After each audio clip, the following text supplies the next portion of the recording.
잦은 생선 섭취 임산부에게 위험할까요? 라는 질문. 네. 회를 좋아하시는 분들이 상당히 많죠. 특히 이제 진료실에 와서 선생님 회 먹어도 되나요? 그렇죠. 얘기를 하잖아요. 근데 사실은 이제 회는 굉장히 안전하게 먹을 수 있고 신선한 식품이기 때문에 영양가도 풍부한데 우리가 왜 회를 피해야 되냐는 음식에 포함시켜 놨냐면 세균 감염에 대한 위험 때문이거든요.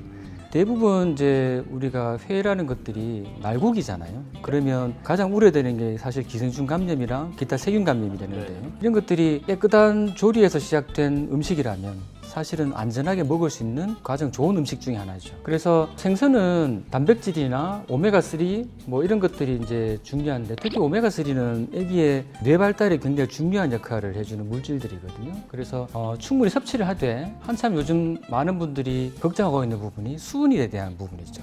이런 부분들은 아마 뭐 우리 인터넷 포함해서 진료실에서 누구나 다 질문들을 해봤던 걸로 기억합니다. 대한민국의 의료 환경들은 이제 물론 우리도 충분히 의료 선진국이긴 하지만 다른 나라의 의료 환경들 또는 지침들을 많이 참고할 수밖에 없는 거고 대표적으로 우리가 세계보건기구라든지 또는 미국 식품의약국이라든지 또 이런 사이트들을 참고하게 됩니다. 미국 이제 식품의약국의 권고사항은 임신 중에 산모가 매 8온스에서 12온스 정도의 저수은 생선 섭취를 하라고 권고를 오히려 하고 있습니다. 그럼 8온스와 12온스가 그럼 도대체 몇 g이냐? 8온스는 대략 계산하면 226g 정도 되고요. 12온스는 계산해보면 대략 340g 정도가 나옵니다. 자, 그러면 이 그람수를 따졌을 때 수은이 많고 적다에 대한 구분은 대략적으로 어떻게 판단하냐? 크고 심해에서 사는 생선들은 대부분 수은이 좀 높고요. 연안이나 얕은 물에서 사는 생선들은 대부분 수은 함량이 낮습니다. 그래서 대표적으로 우리가 많이 먹고 있는 뭐 멸치라든지 연어라든지 참치, 정어리, 도미 뭐 이런 것들이 이제 좋은 음식들이죠. 참치를 하나 들어볼게요. 우리가 캔 참치를 많이들 드시잖아요. 그러면 이제 라이트를 기준으로 하나가 85g입니다. 캔 하나가. 그러면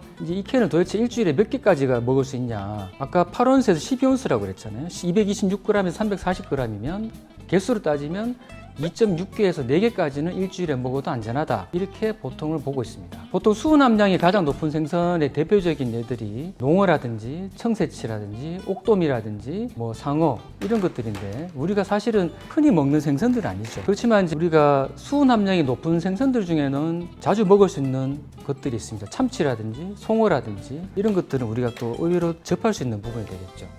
또 수은 함량이 낮은 생선으로는 산모들이 출산하고 나서 몸을 보호한다고 많이 먹는 잉어도 되어 있고 또 아귀, 가오리, 대구 같은 것들이 포함되어 있습니다. 가장 낮은 생선은 우리가 역시 흔히들 먹고 있는 멸치, 오징어, 메기, 뭐 연어, 새우, 대합, 뭐 굴 같은 것들이 수은 함량이 가장 낮은 생선들의 대표적인 예라고 볼 수가 있죠. 폐렴구균 백신. 우리 가족이 접종하니까 근거가 중요합니다. 국내 허가 이후 10년 이상 사용되었으며 접종 후 실제 효과가 확인된 화이자 폐렴구균 백신 프리베나 13. 확인하세요. 근거. 화이자 폐렴구균 백신.